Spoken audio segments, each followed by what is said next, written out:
Hello class, आज हम पढ़ेंगे aspects of MOS transistor of threshold voltage. Threshold voltage जो है मॉस ट्रांजिस्टर में क्या इफेक्ट करता है, उसकी वो क्या डेफिनेशन है वो पढ़ेंगे।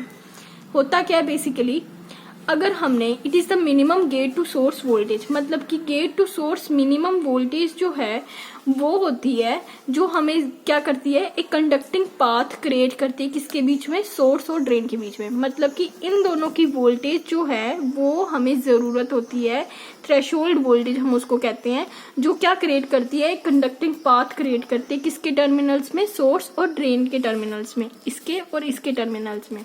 ठीक है, इसके अलावा वो वर्क करती है किस पे, स्विचिंग एक्शन पे। स्विचिंग एक्शन मतलब कि जब ऑफ से ऑन स्टेट पे जाना हो या ऑन से ऑफ स्टेट पे जाना हो, उस एक्शन पे थ्रेशोल्ड वोल्टेज काम करती है। अब हमें ये तो पता है कि हमारे दो टाइप के एफईडीज होते हैं, कौन मॉसफेट्स होते हैं, कौन कौन से, इनहैंसमेंट और डिप्लीशन।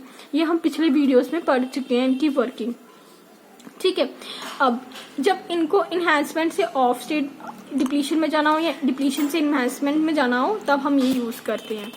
अब होता क्या है, जब स्विच करना हो हमने ऑफ टू ऑन स्टेट में, तो हमें क्या चाहिए होता है, हमें सफिशिएंट गेट वोल्टेज, हमें यहाँ पे जो है हमें अपनी गेट वोल्टेज जो है वो उतनी सफिशिएंट चाहिए कि ये ऑन से ऑफ हो सके और ऑफ से ऑन स्टेट पे जा सके।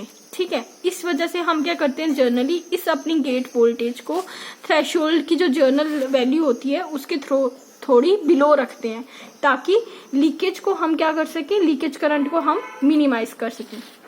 अब इसके अलावा क्या होता है, अगर हम इसकी टर्म्स यूज करें तो कौन कौन सी हम टर्म्स में देते हैं, VT is equal to 5ms QB minus QSS divided by CO plus 2πNF। ये क्या नोटेट करते हैं, जहां पे QB जो है वो चार्ज पर यूनिट एरिया है। चार्ज पर यूनिट एरिया किसका, आइदर डिप्लीशन का लेयर का या फिर इनहैंसमेंट लेयर का, क्या डिफाइन करता है, charge per unit area.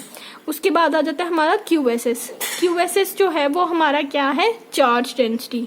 Charge density किसकी, ये जो यहाँ पे सिलिकॉन लेयर, मैंने आपको बताया कि यहाँ पे सिलिकॉन लेयर जो है वो हमारी होती है, SI लेयर या फिर SiO2 लेयर जो है वो हमारी अवेलेबल होती है। ये उस चीज को डिफाइन करता है, चार्ज डेंसिटी ऑफ किसकी, सिलिकॉन की या फिर सिलिकॉन O2 लेयर की।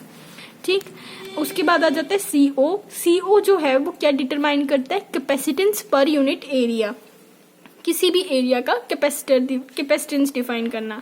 नेक्स्ट आ जाता है हमारे पास 5ms, वो क्या है, वर्क फंक्शन। वर्क फंक्शन मतलब क्या, डिफरेंस किसका, किसके बीच में, गेट के बीच में और सिलिकॉन लेयर के बीच में, वोल्टेज या करंट का डिफरेंस जो है इन दोनों के बीच में कितना है, उस चीज को हम कहते हैं वर्क फंक्शन। नेक्स्ट आ जाता है हमारा 5NF। 5NF क्या है, रिप्रेजेंट करता है क्या, फर्मी लेवल, जो क्या है, कितना फर्मी लेवल जो है वो नोटेट करता है। ये जर्नल टर्म है, ये जर्नल इक्वेशन है जो किसके लिए यूज की जाती है, थ्रेशोल्ड वोल्टेज के लिए यूज की जाती है। ठीक, उसके बाद आ गई इसकी एप्लीकेशंस। एप्लीकेशंस क्या है इसकी, कहाँ पे यूज किया जाता है इसको, बेसिकली पावर मेंटेन करने के लिए यूज किया जाता है, पावर एफिशिएंसी को बढ़ाने के लिए यूज किया जाता है। दूसरा, स्केलिंग फैक्टर के लिए यूज किया जाता है। स्केलिंग फैक्टर क्या होता है, मल्टीप्लाइंग सम क्वांटिटीज।